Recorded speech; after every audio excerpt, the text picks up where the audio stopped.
Okay, focus. Okay, there we go. Hi, my name is Robert Holloway, and I'm making a video responding to atheists who attack us astrologers. Now, astrology is older than astronomy. That's a fact.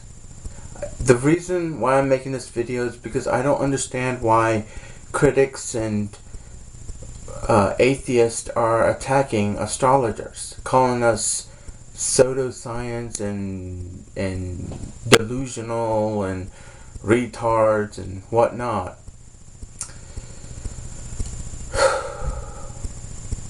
We don't have books that says that if you don't believe in astrology, you're going to go to hell and burn eternally. We don't threaten people. We don't force people to believe in our ideas. We just do something that we have a strong passion for. Now, I can't speak for other astrologers, obviously, but I can speak on my behalf. I love astrology, and at first, I have to admit I didn't believe in it because I didn't know anything about it until I started researching it and practicing it and putting it to the test. Do I realize that astrology has a lot more to offer? It has become a motivator, an inspiration in my life, and it has helped me in so many ways. Both the relationship astrology, the forecast astrology, and the birth chart astrology. They've helped me so much to understand myself, the world around me, and the people that lives in it. And in a way, it has also made me make friends. It helped me got closer to my family. It's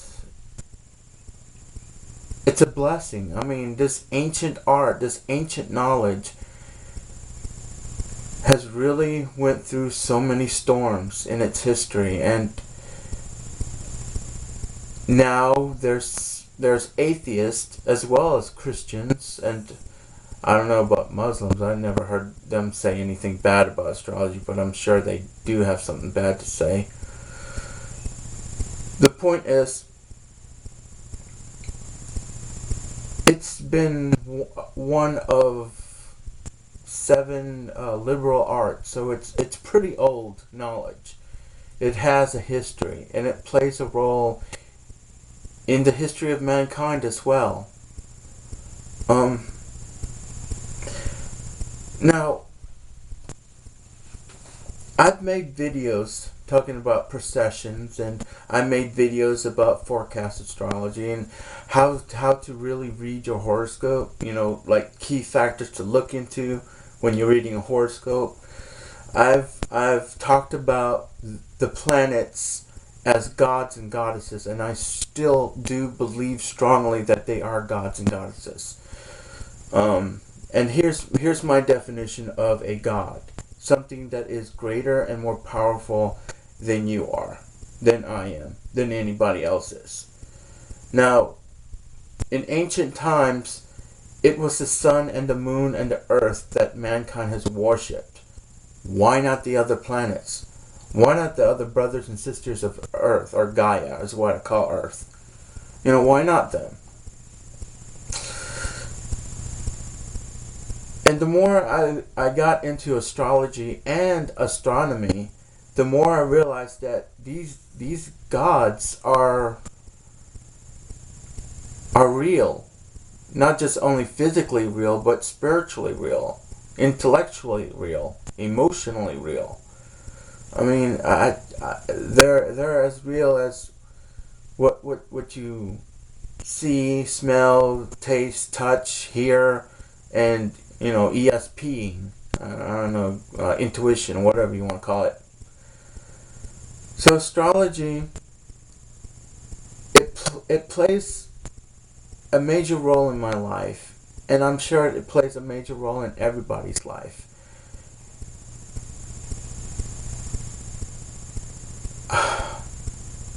I have considered astrology to be a science because it does study the planetary and stars. Um, it does use observation, like, during Uranus entering Aries, the Great Depression happened, and now it's entering. I mean, it's now in Aries right now, and the situation's happening, how our currency of money is changing, stuff like that. I see these things happening. Just turning on the TV and just watching the news, which I don't have cable anymore, but going on the internet and reading the news there, it's just, I see the connections, and I don't know how else to prove astrology, but to tell you to try it for yourself. And if you think it's like the James Randi analysis of, trying to see how everybody is gullible, try it on animals. Try it on plants. An animal with a strong Mars influence is likely to take risk, while an animal that has a strong Mercury would be more intellectual, more wise, more, curious. And an animal with a strong Saturn would be more cautious, yet always trying to be the top dog, or the top cat, whatever species it may be. It's just, anybody can learn astrology. All you have to do is have the drive to study it. Now, you don't have to go too far, as I have gone too far with astrology.